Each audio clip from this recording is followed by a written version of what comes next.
ಧಾರವಾಡದ ಯೋಗೇಶ್ ಗೌಡರ್ ಕೊಲೆ ಪ್ರಕರಣದಲ್ಲಿ ಕಾಂಗ್ರೆಸ್ ಶಾಸಕ ವಿನಯ್ ಕುಲಕರ್ಣಿ ದೋಷಿ ಅಂತ ಕೋರ್ಟ್ ತೀರ್ಪು ಕೊಟ್ಟಿದೆ. 2016ರ ಜೂನ್ 16ನೇ ತಾರೀಕು ಯೋಗೇಶ್ ಗೌಡರ್ ಕೊಲೆ ನಡೆದಿತ್ತು. ಧಾರವಾಡ ಜಿಲ್ಲಾ ಪಂಚಾಯಿತಿ ಸದಸ್ಯನಾಗಿದ್ದ ಯೋಗೇಶ್ ಗೌಡರ್ ಕೊಲೆ ಆಗಿತ್ತು. ರಾಜ್ಯ ಸರ್ಕಾರ 2019ರಲ್ಲಿ ಸಿಬಿಐ ತನಿಖೆಗೆ ವಹಿಸಲಾಗಿತ್ತು. ತನಿಖೆ ನಡೆಸಿ 21 ಮಂದಿ ಮೇಲೆ ಸಿಬಿಐ ಚಾರ್ಜ್ ಶೀಟ್ ಮಾಡಿತ್ತು. ಕೊಲೆ ಪ್ರಕರಣ ಸಂಬಂಧ 113 ಸಾಕ್ಷಿಗಳನ್ನು ವಿಚಾರಣೆ ಮಾಡಲಾಗಿದೆ. 2021 ಏಪ್ರಿಲ್ 1ರಂದು ಟ್ರಯಲ್ ಶುರುವಾಗಿತ್ತು. 6 ವರ್ಷಗಳ ಕಾಲ ವಿಚಾರಣೆ ನಡೆಸಿದ್ದ ಜನಪ್ರತಿನಿಧಿಗಳ ಕೋರ್ಟ್ ದೋಷಿ ತೀರ್ಪು ಪ್ರಕಟಿಸಿದೆ. ಶಾಸಕ ವಿನಯ್ ಕುಲಕರ್ಣಿಯನ್ನ ಪರಪ್ಪನ ಅಗ್ರಹಾರ ಜೈಲಿಗೆ ಶಿಫ್ಟ್ ಮಾಡಲಾಗಿದೆ.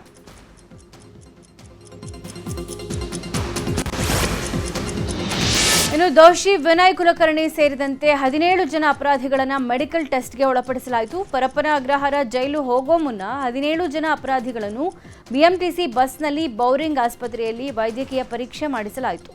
ಬಳಿಕ ಆಸ್ಪತ್ರೆಯ ಹಿಂಬದಿ ಗೇಟ್ನಿಂದ ಅಪರಾಧಿಗಳನ್ನು ಸಿಬಿಐ ಅಧಿಕಾರಿಗಳು ಪರಪ್ಪನ ಅಗ್ರಹಾರ ಜೈಲಿಗೆ ಕರ್ಕೊಂಡು ಹೋದರು.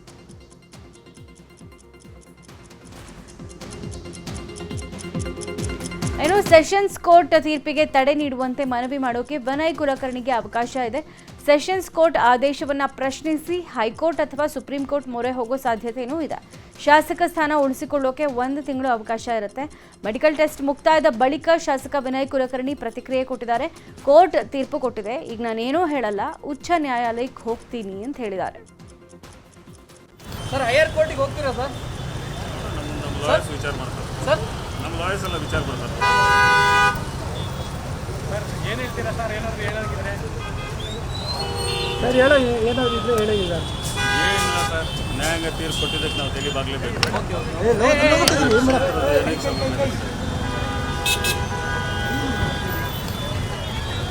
ಸರ್ ಏನಾದರೂ ಸರ್ ಹೈಯರ್ ಕೋರ್ಟಿಗೆ ಹೋಗ್ತೀರಾ? ಯೋಗೇಶ್ ಗೌಡರ್ ಕೊಲೆ ಪ್ರಕರಣದಲ್ಲಿ ಒಟ್ಟು 21 ಆರೋಪಿಗಳು ಅಂತ ಸಿಬಿಐ ಅಧಿಕಾರಿಗಳು ಚಾರ್ಜ್ ಶೀಟ್ನಲ್ಲಿ ಉಲ್ಲೇಖ ಮಾಡಿದ್ರು. ಆದರೆ A20 ವಾಸುದೇವ ರಾಮ್ ನಿಲೇಕಣಿ ಹಾಗೂ A21 ಸೋಮಶೇಖರ ಬಸಪ್ಪ ನ್ಯಾಮಗೌಡ ಇಬ್ಬರನ್ನು ನಿರ್ದೋಷಿಗಳು ಅಂತ ಕೋರ್ಟ್ ತೀರ್ಪು ಕೊಟ್ಟಿದೆ. ಇನ್ನು A1 ಬಸವರಾಜು ಹಾಗೂ AS17 ಶಿವಾನಂದ ಶ್ರೀಶೈಲ್ ಬಿರಾದರ್ ಇಬ್ಬರೂ ಕೂಡ ಅಪ್ರೂವರ್ ಆಗಿದ್ರು. ಹೀಗಾಗಿ ಅವರನ್ನು ಕೋರ್ಟ್ ಖುಲಾಸೆ ಮಾಡಿದೆ.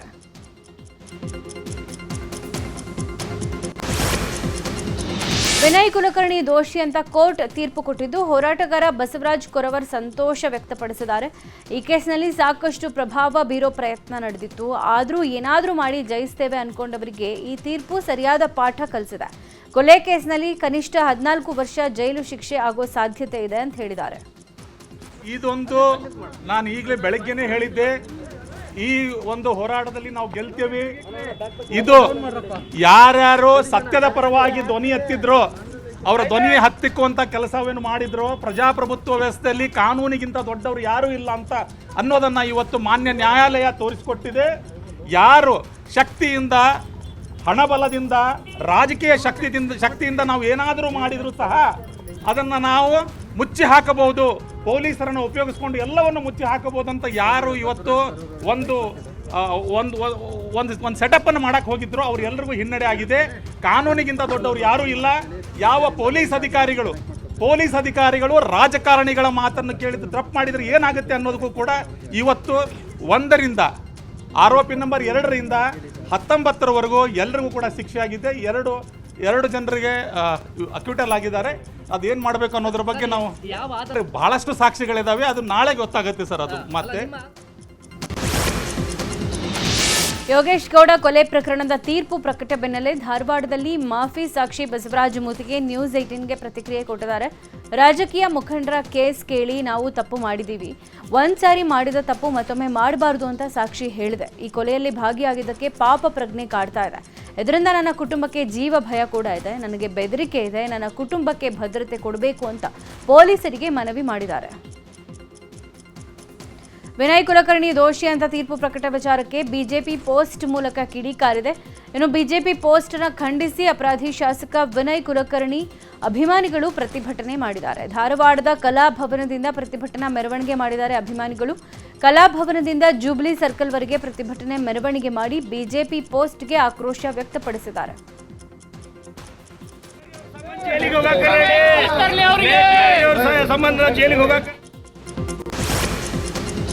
ಕಾಂಗ್ರೆಸ್ನಲ್ಲಿ ದಾವಣಗೆರೆ ದಕ್ಷಿಣ ಕ್ಷೇತ್ರದ ಚುನಾವಣೆ ಭಾರೀ ಟೆನ್ಷನ್ ಸೃಷ್ಟಿ ಮಾಡಿದೆ. ಕಾಂಗ್ರೆಸ್ ಪಕ್ಷದ ಪ್ರಾಥಮಿಕ ಸದಸ್ಯತ್ವದಿಂದಲೇ ಎಂಎಲ್ಸಿ ಅಬ್ದುಲ್ ಜಬ್ಬಾರ್ ಅವರನ್ನು ಅಮಾನತು ಮಾಡಲಾಗಿದೆ. ಜಬ್ಬಾರ್ಗೆ ಆದಂತಹ ಪರಿಸ್ಥಿತಿ ನಜೀರ್ ಅಹಮದ್ ಹಾಗೂ ಸಚಿವ ಜಮೀರ್ಗೂ ಆಗುತ್ತಾ ಅನ್ನೋ ಅನುಮಾನ ಮೂಡಿದೆ. ದಾವಣಗೆರೆ ದಕ್ಷಿಣ ಕ್ಷೇತ್ರದಲ್ಲಿ ಎಸ್ಡಿಪಿಐ ಅಭ್ಯರ್ಥಿಗೆ ಹಣಕಾಸಿನ ನೆರವು ನೀಡಿದ ಆರೋಪ ಕೇಳಿಬಂದಿದ್ದು, ಸಚಿವ ಜಮೀರ್ ಅಹಮದ್ ಮೇಲೂ ಶಿಸ್ತು ಕ್ರಮ ಫಿಕ್ಸಾ ಅನ್ನೋ ಗುಮಾನಿ ಏರ್ಪಟ್ಟಿದೆ.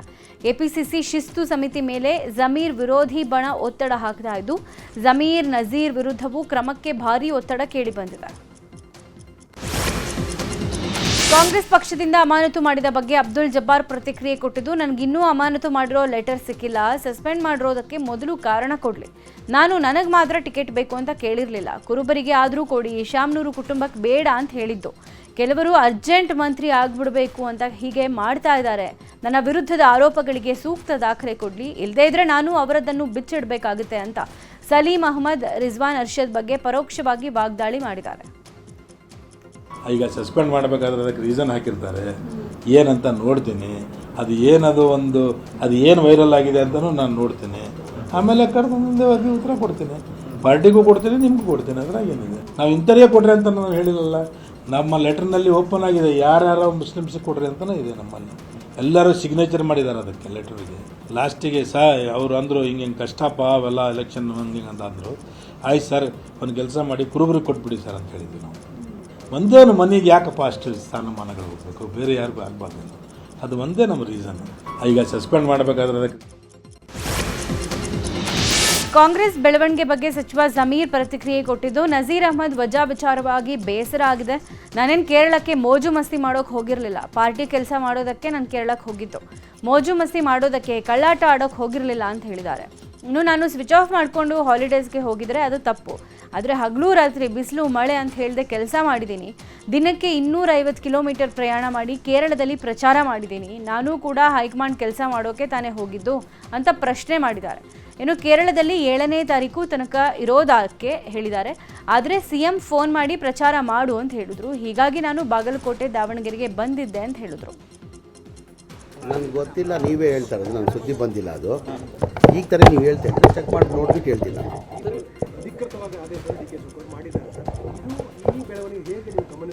ಈಗ ನನ್ನ ವಿಚಾರನೇ ಗೊತ್ತಿಲ್ಲ ಏನಕ್ಕೆ ಮಾಡಿದ್ದಾರೆ ಅಂತ. ಅವರೇ ರಾಜೀನಾಮೆ ಕೊಟ್ಟಿದ್ದಾರೆ. ಮೈನಾರಿಟಿ ಅಧ್ಯಕ್ಷ ಆಗಿದ್ದರು, ಅವ್ರು ರಾಜೀನಾಮೆ ಕೊಟ್ಟಿದ್ದಾರೆ.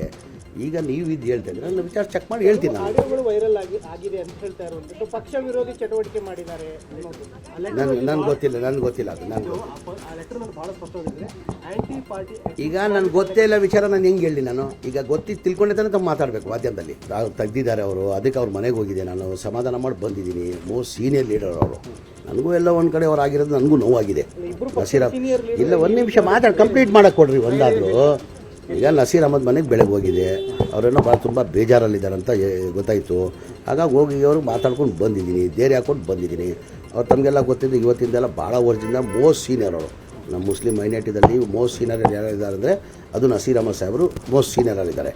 ಹಾಗಾಗಿ ಅವ್ರಿಗೂ ಎಲ್ಲ ಒಂದು ಕಡೆ ಮನ್ಸಿಗೆ ನೋವಾಗಿತ್ತು, ನಮಗೂ ನೋವಾಯಿತು.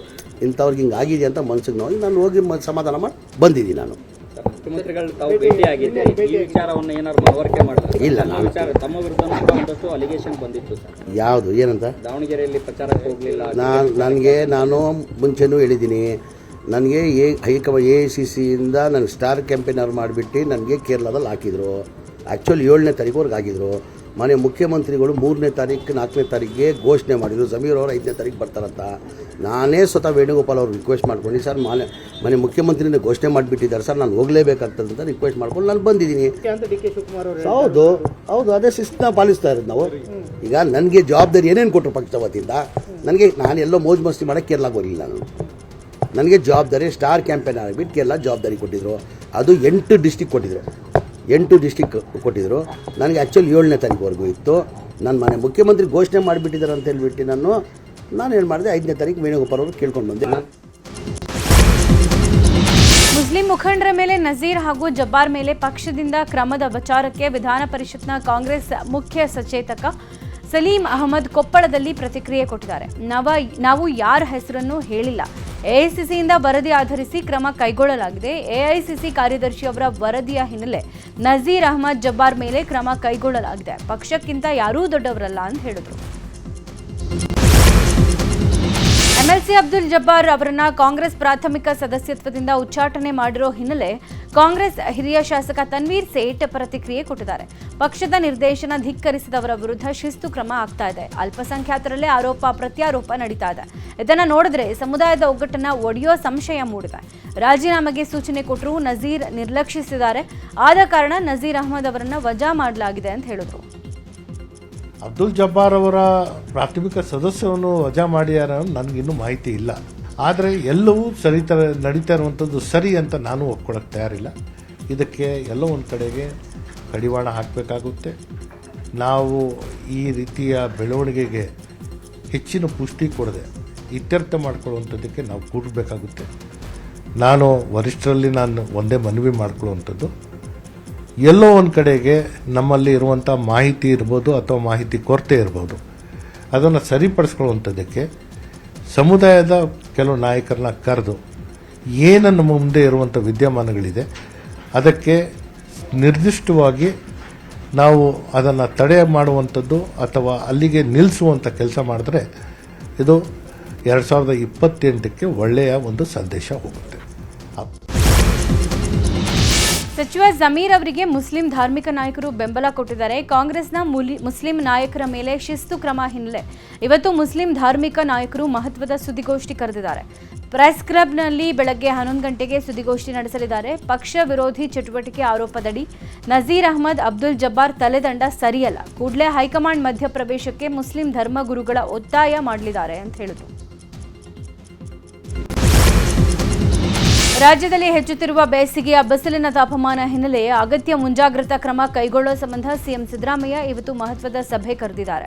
ವಿಧಾನಸೌಧದಲ್ಲಿ ಬೆಳಗ್ಗೆ 11 ಗಂಟೆಗೆ ಜಿಲ್ಲಾ ಉಸ್ತುವಾರಿ ಸಚಿವರು, ಜಿಲ್ಲಾ ಉಸ್ತುವಾರಿ ಕಾರ್ಯದರ್ಶಿಗಳು, ಡಿಸಿಗಳು ಹಾಗೂ ಸಿಇಒಗಳ ಜೊತೆ ವಿಡಿಯೋ ಕಾನ್ಫರೆನ್ಸ್ ನಡೆಸಲಿದ್ದಾರೆ. ಗ್ರಾಮೀಣ ಹಾಗೂ ಪಟ್ಟಣ ಪ್ರದೇಶಗಳಲ್ಲಿನ ಕುಡಿಯುವ ನೀರು ಪೂರೈಕೆ, ಜಾನುವಾರು ಮೇವಿನ ಸ್ಥಿತಿಗತಿ, ಹವಾಮಾನ ಪರಿಸ್ಥಿತಿ ಹಾಗೂ ಕೃಷಿ ಚಟುವಟಿಕೆಗಳ ಸಿದ್ಧತೆ ಸಂಬಂಧ ಮಹತ್ವದ ಚರ್ಚೆ ನಡೆಸಲಿದ್ದಾರೆ. ಬೆಂಗಳೂರಲ್ಲಿ ಇಂದಿನಿಂದ ಜನಗಣತಿ ಆರಂಭ ಆಗಲಿದೆ. ಸ್ವಯಂ ಗಣತಿ ಮುಕ್ತಾಯ ಆಗಿದ್ದು ನಿರೀಕ್ಷೆ ಮಟ್ಟದಲ್ಲಿ ಸ್ವಯಂ ಗಣತಿಗೆ ಬೆಂಬಲ ಸಿಕ್ಕಿಲ್ಲ. ಬೆಂಗಳೂರಲ್ಲಿ 0.93% ಮಾತ್ರ ಸ್ವಯಂ ಗಣತಿ ದಾಖಲಾಗಿದೆ. ಹೀಗಾಗಿ ಇಂದಿನಿಂದ ಮನೆ ಮನೆಗೆ ಭೇಟಿ ನೀಡಿ ಗ್ರೇಟರ್ ಬೆಂಗಳೂರು ಪ್ರಾಧಿಕಾರ ನಿಯೋಜಿಸಿರುವ ಸಿಬ್ಬಂದಿ ಗಣತಿಯನ್ನ ಮಾಡಲಿದ್ದಾರೆ. ಈ ಕಾರ್ಯದ ಭಾಗವಾಗಿ ಸಕ್ಷಮ ಪ್ರಾಧಿಕಾರದಿಂದ ನಿಯೋಜಿಸಲಾದ ಗಣತಿದಾರರು, ಮೇಲ್ವಿಚಾರಕರು ಹಾಗೂ ಜನಗಣತಿ ಅಧಿಕಾರಿಗಳು ಅಪಾರ್ಟ್ಮೆಂಟ್ ಸಮುಚ್ಚಯಗಳಿಗೆ ಭೇಟಿ ನೀಡಿ ಮನೆ ಪಟ್ಟಿ ಹಾಗೂ ಜನಸಾಂಖ್ಯಿಕ ಮಾಹಿತಿಗಳನ್ನು ಕಲೆ ಹಾಕಲಿದ್ದಾರೆ.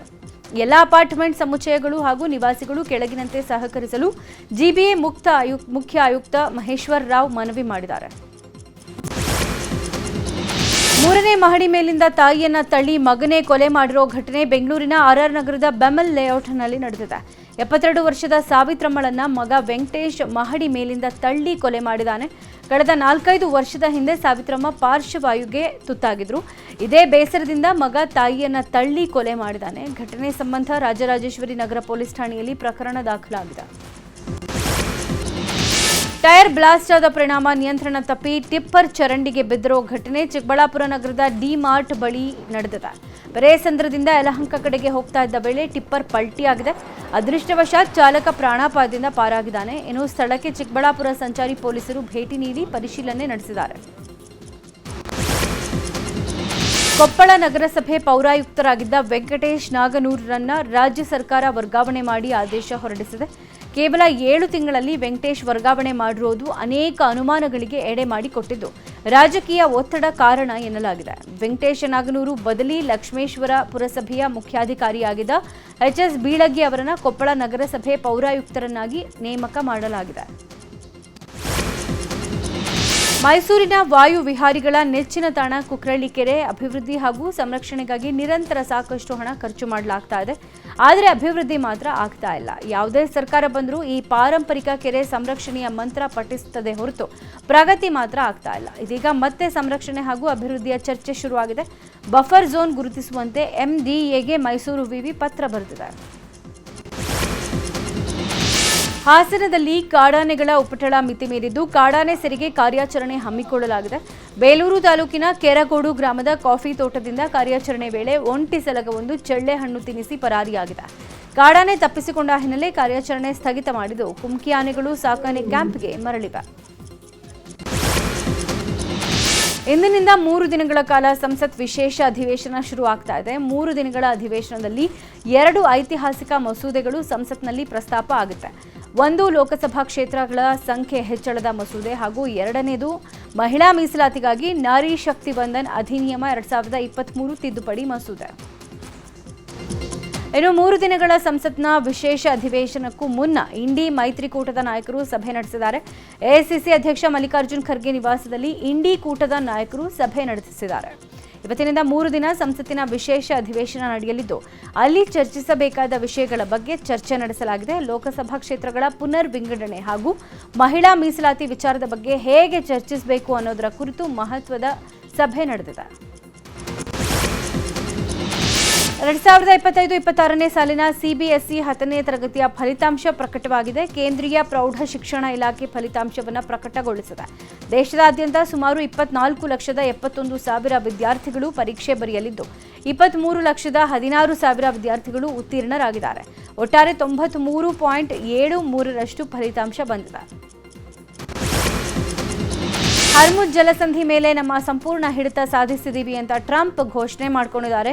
ಇಡೀ ಹರ್ಮುಜ್ ಈಗ ನಮ್ಮ ವಲಯದಲ್ಲಿದೆ. 24 ಗಂಟೆಗಳ ಅವಧಿಯಲ್ಲಿ ಹರ್ಮುಜ್ ಜಲಸಂಧಿಯನ್ನು ದಾಟೋಕೆ ಯಾವ ಹಡಗುಗಳಿಗೂ ಬಿಟ್ಟಿಲ್ಲ. ಜಲಸಂಧಿ ದಾಟೋಕೆ ಬಂದಿದ್ದ 6 ಹಡಗುಗಳಿಗೆ ಎಚ್ಚರಿಕೆ ಕೊಟ್ಟ ಬೆನ್ನಲ್ಲೇ ಅವು ಮರಳಿ ಇರಾನ್ಗೆ ವಾಪಸಾಗಿವೆ. ಸದ್ಯ ಟ್ರಂಪ್ನ ಈ ನಿರ್ಧಾರದಿಂದ ಇರಾನ್ಗೆ ಆರ್ಥಿಕ ಸಂಕಷ್ಟ ಶುರುವಾಗಿದೆ. ಇನ್ನು ಹರ್ಮುಜ್ ಜಲಸಂಧಿಯಲ್ಲಿ ಇರಾನ್ನ ಹಡಗುಗಳಿಗೆ ಅಮೆರಿಕ ದಿಗ್ಬಂಧನ ಹಾಕಿದೆ. ಸಮುದ್ರದ ಮೂಲಕ ಇರಾನ್ಗೆ ಹೋಗೋ ಹಾಗೂ ಬರ್ತಾ ಇರುವಂತಹ ಆರ್ಥಿಕ ವ್ಯಾಪಾರವನ್ನು ಅಮೆರಿಕ ಸೇನಾ ಪಡೆಗಳು ಈಗ ಸ್ಥಗಿತಗೊಳಿಸಿವೆ. ಹರ್ಮುಜ್ ಜಲಸಂಧಿಯಿಂದ ಯಾವುದೇ ಇರಾನ್ ಹಡಗು ದಾಟೋಕ್ ಬಿಡಲ್ಲ ಅಂತ ಅಮೆರಿಕದ ಸೇನಾ ಪಡೆ ಎಚ್ಚರಿಕೆ ಕೊಟ್ಟಿದೆ.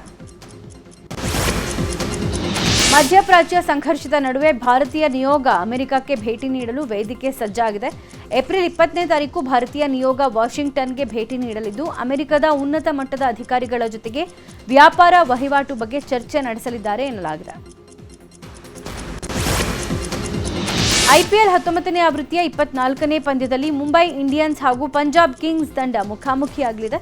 ಮುಂಬೈನ ವಾಂಖೆಡೆ ಮೈದಾನದಲ್ಲಿ ಪಂದ್ಯ ನಡೆಯಲಿದೆ. ಮುಂಬೈ ಇಂಡಿಯನ್ಸ್ ಸರಣಿಯಲ್ಲಿ 4 ಪಂದ್ಯಗಳನ್ನು ಆಡಿದ್ದು 1ರಲ್ಲಿ ಮಾತ್ರ ಗೆಲುವು ದಾಖಲಿಸಿದೆ. ಪಂಜಾಬ್ ತಂಡ 4 ಪಂದ್ಯಗಳಲ್ಲಿ 3 ಪಂದ್ಯಗಳಲ್ಲಿ ಗೆಲುವು ಸಾಧಿಸಿದೆ. ಉಭಯ ತಂಡಗಳು ಇವತ್ತಿನ ಪಂದ್ಯದಲ್ಲಿ ಗೆಲುವು ಸಾಧಿಸುವ ನಿರೀಕ್ಷೆಯಲ್ಲಿದೆ.